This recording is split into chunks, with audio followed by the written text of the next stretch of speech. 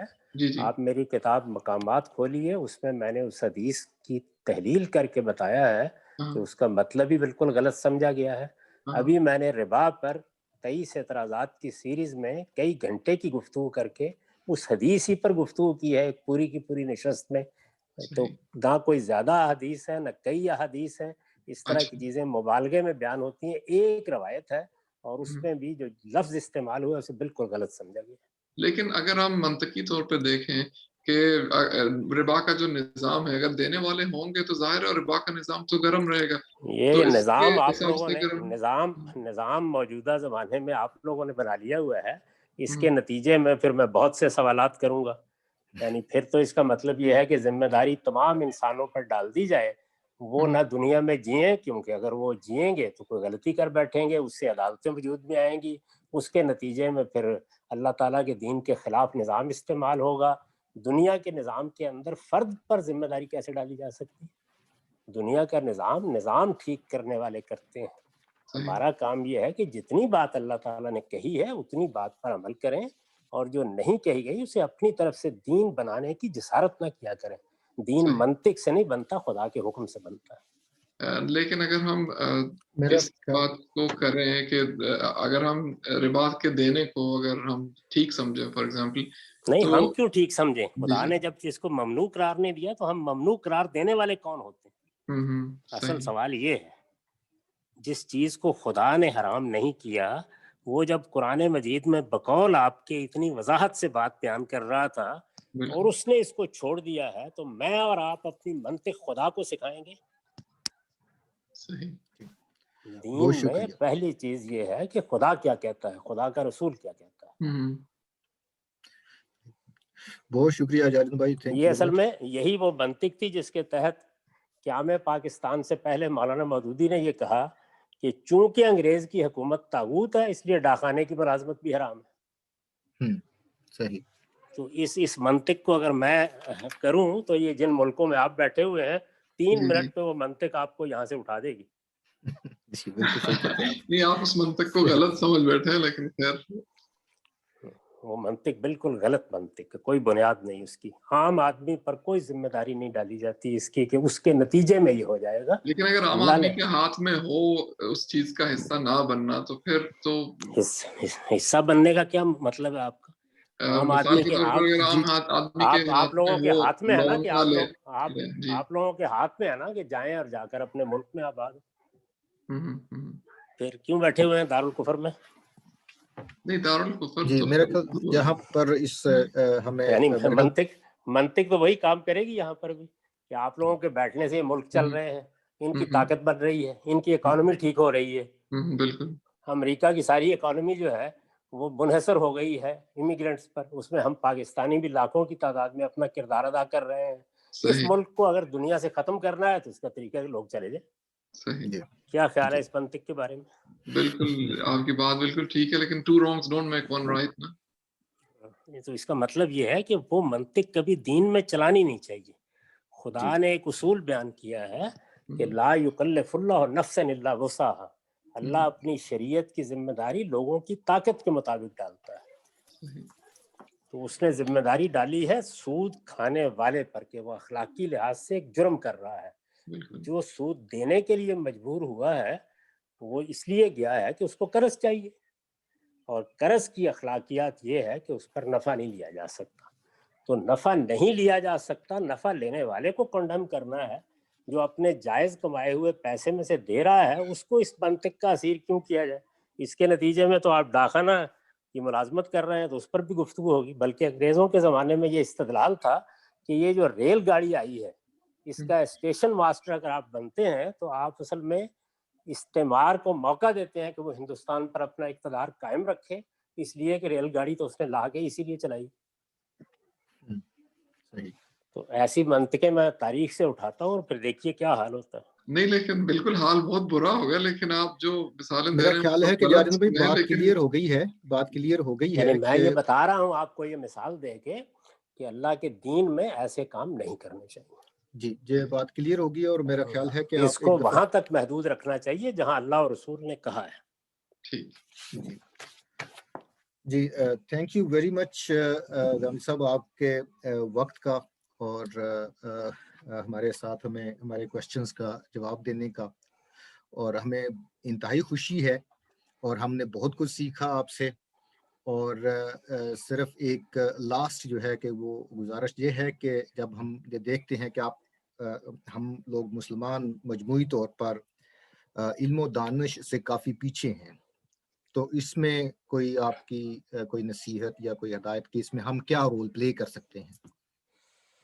سب سے بڑی چیز یہی ہے جی کہ علم کے معاملے کو اپنی اصل جدوجہد بنائیے، اور یہ جو سیاسی قسم کی تحریکیں ہیں ان میں اپنا وقت ضائع کرنے کی بجائے، یہ بالکل ناکامی کی تحریکیں ہیں، اپنا وقت ضائع کرنے کی بجائے آپ اعلیٰ علوم میں جائیں، دین کو بھی اچھے طریقے سے حاصل کریں۔ جیسے میں نے ابھی آپ کو بتایا کہ سارے تعصبات سے بالا تر ہو کر آپ روایتی فکر کی چیزیں پڑھیں، پھر کرٹیکلی جائزہ لیں، اس کے بعد مولانا مودودی صاحب کو دیکھیں، اس کا تنقیدی جائزہ لیں، اس کے بعد مدرسہ فراہی کی چیزیں دیکھیں۔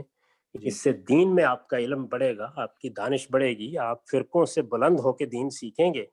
جو آپ کے اپنے شعبے ہیں جن میں کوئی آدمی سائنس میں، کوئی اور کسی علم میں کام کر رہا ہے، وہ اس میں کام کرے۔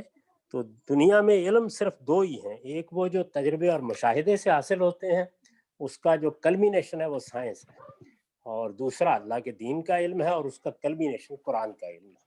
تو میرے نزدیک اسی کو موضوع بنانا چاہیے، اور اگر آپ نے کوئی معاشرے کی خدمت کرنی ہے تو وہ یا یہ ہے کہ اس کو علم دیں اور یا غریبوں کی مدد کریں. سیاسی معاملات بڑی اہمیت رکھتے ہیں لیکن عام آدمی اس میں صرف استحصال کا شکار ہوتا ہے. یہ اصل میں اشرافیہ کی لڑائیاں ہیں، ان میں اپنا وزن نہیں ڈالنا چاہیے. میری نصیحت یہی. بہت بہت شکریہ غنی صاحب آپ کا، اور ہم امید کرتے ہیں کہ ہمیں آئندہ بھی وقت ملتا رہے گا کہ آپ ہماری رہنمائی کریں اور ہمیں تعلیم دیں جہاں بھی ہمیں مشکلات ہوں قرآن شریف کو سمجھنے میں، دین کو سمجھنے میں. میں تو بھائی طالب علم ہوں، طالب علم جو ہے وہ رہنمائی کیا کرے گا. میں تو اپنا جو کچھ بھی طالب علمانہ سفر ہے وہ شیئر کرتا ہوں اور ہر وقت حاضر ہوں. آپ کوئی چیز سیکھنا چاہیں گے، لیکن اگر آپ یہ قرآن جو پڑھ رہے ہیں اس میں ترتیب اپنی یہ کر لیں کہ پہلے روایتی فکر، پھر مولانا مودودی، پھر اس کے بعد مدرسہ فراہی، تو آپ زیادہ بہتر نتائج تک پہنچیں. جی سر، ہم بھی سر اسٹوڈنٹس ہیں لیکن ہم چھوٹے اسٹوڈنٹس ہیں آپ سے، تو اس لیے بڑے اسٹوڈنٹس سے رہنمائی لینی چاہیے. نہیں، ایک دوسرے کو بس مدد کرنا چاہیے، اس سے زیادہ کچھ نہیں. میں تو مسلسل سیکھتا رہتا ہوں اور آپ لوگوں سے بھی سیکھتا ہوں. جب مجھ سے سوالات کیے جاتے ہیں اس میں بھی سیکھتا ہوں مسلسل، اس لیے کہ ہم سب کو طالب علم ہی بننا چاہیے. بہت شکریہ سر جی، آپ کا بڑا پن ہے. اور اب ہم اپنی نشست یہیں پر برخاست کرتے ہیں. تو سر آپ کا بہت بہت شکریہ ایک دفعہ پھر، اور